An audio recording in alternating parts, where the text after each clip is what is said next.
If I hear you correctly, Pepijn, you're saying that the political forecast for Germany is instability, the likes of which we know more in Latin countries? No, no, absolutely not. It's just a political spectrum that's a bit more fragmented. I wouldn't say that the Nordic countries or the Netherlands have that kind of political instability. It's just something that maybe Germany wasn't quite used to, having these many parties in parliament and needing bigger coalitions.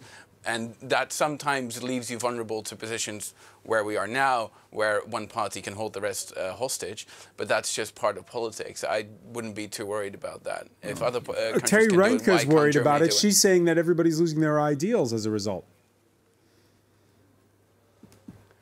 Well, I wouldn't say I'm worried about it. I just think it's a changing situation. And what we have been seeing is that this needs maybe also new forms of having political debates. And I would call for having political debates based on content rather than on ego.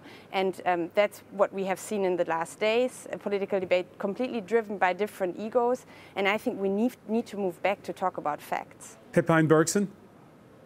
Yeah, I completely agree with that. And I think over the last sort of decade, especially under sort of Chancellor Merkel, there hasn't been that much political debate in Germany. Arguably not quite enough. So getting a bit more political debate would be a good thing. Of course, there's a question of how it's done.